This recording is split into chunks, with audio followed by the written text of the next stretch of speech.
Hello guys, good morning, नमस्ते सम्पूर्णलाई।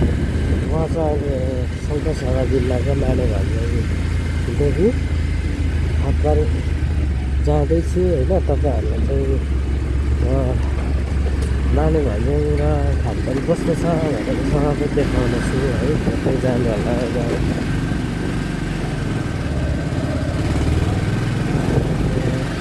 एउटा हातले चलाइरहेको छु। यो चाहिँ मेन मानेभन्ज्याङको मेन बजार हो।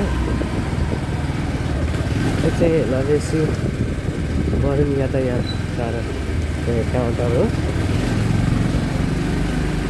यहाँ चाहिँ बिहे छ रहेछ।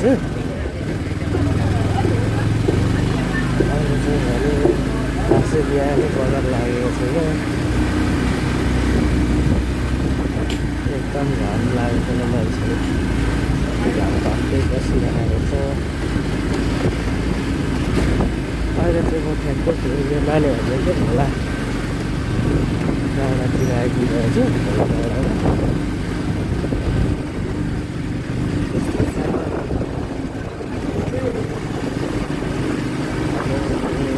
खोला डाँडामा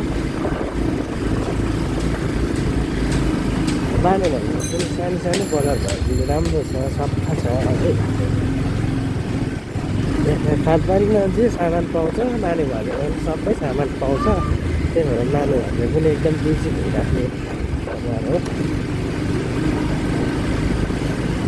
ल म चाहिँ थोरै कामले बिहान खादबारी आएको 4 बजी नै।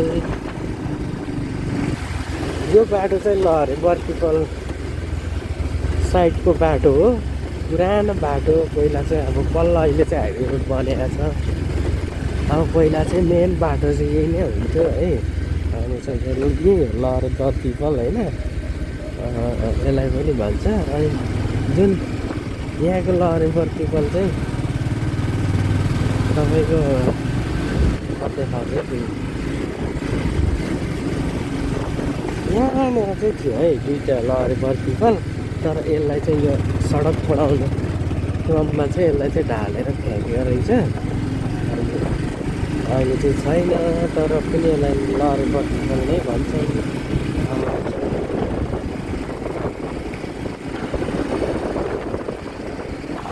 अहिले मानेभन्ज्याङ र खादबारी जाने बाटो चाहिँ एकदमै राम्रो बनाइसकेको छ है।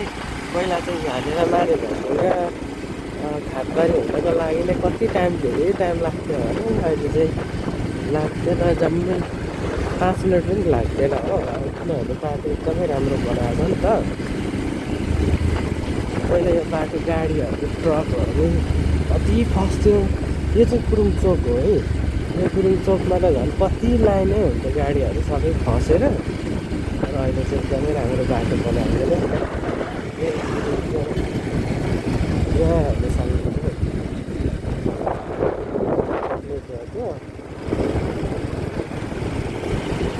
क्यामेराले राम्रो पनि ल्याउन सक्दैन। बाटो एकदमै राम्रो छ। यो चाहिँ फेरि सुमन चोक हो है।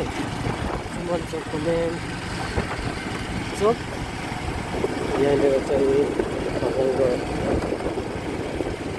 यो माथिल्लो बाटो चाहिँ तपाईँको बङ्गलादेश नयाँ बजार जाने। त्यो तल्लो बाटो चाहिँ हामी यो चाहिँ मिस्टु पार्क। तपाईँले खादबारीको जति पनि मिस्टु पार्क देख्नुहुन्छ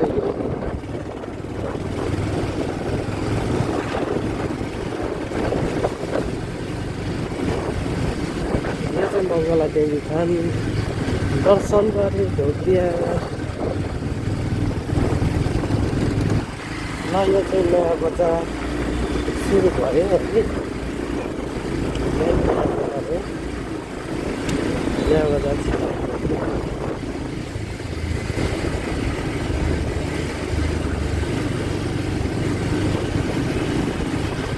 हाटबारीको नयाँ बजार भनेर धेरै सुन्नुभयो होला तपाईँहरूले।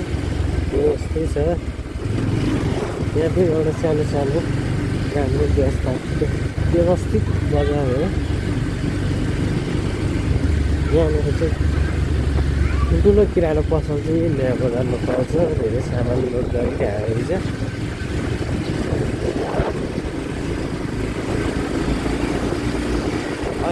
भने म तल खासबारी काउन्टरमा पुग्नै पर्ने भएर अलिक तपाईँहरूलाई मेन सबै देखाउन सक्दिनँ है।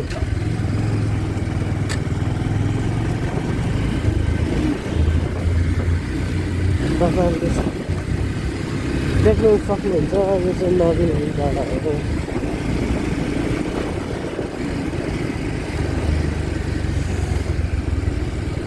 यस्तै छ।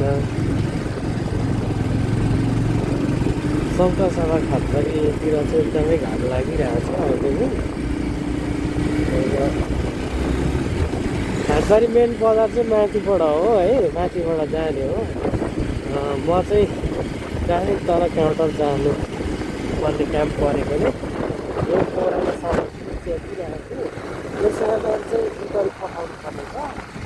यो सामान चाहिँ अरू के भन्दाखेरि सुत्ता त्यो चाहिँ फलफुलहरू चाहिँ हो है, तल एकदमै विशेष बच्चाहरूले पठाउनु पर्ने छ।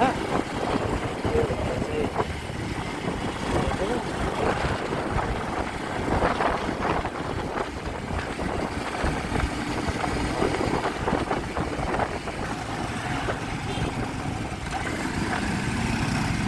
यहाँ चाहिँ गाडी चित्रेछ। यहाँ चाहिँ एन्सल डाँडा हो है। यहाँ चाहिँ एकदमै धेरै क्यारेम खेल्ने ठाउँ।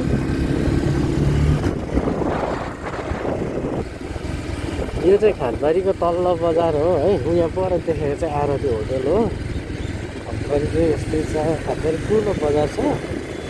तपाईँको यो चाहिँ हाइवे रोड आएकोले तपाईँहरूलाई मैले देखाउन सक्दिनँ।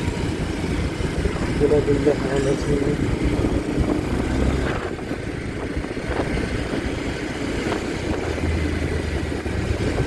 अहिले चाहिँ यताबाट पनि बाटो खोलेछ नि।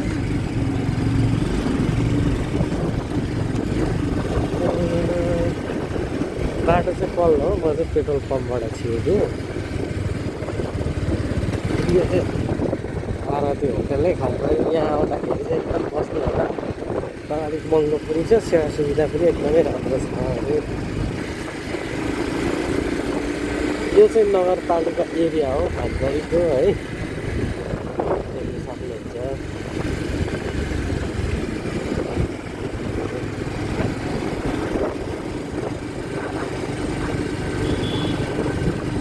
त्यही नगरपालिका छेउछाउ चाहिँ यस्तै छ खासबारी। खासबारीको बिच सडक पनि यो पर्छ है, हाइवे रोड हो।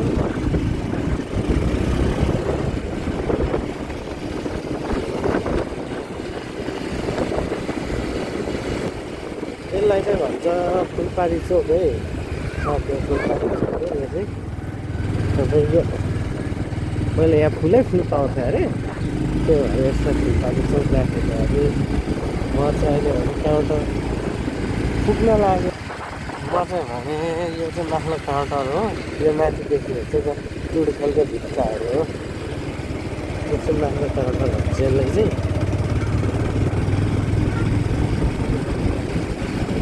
म चाहिँ तल्लो काउन्टर जाँदैछु।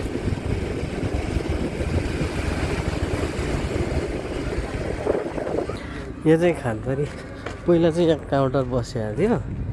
अहिले चाहिँ भने यहाँ तल सारेको छ।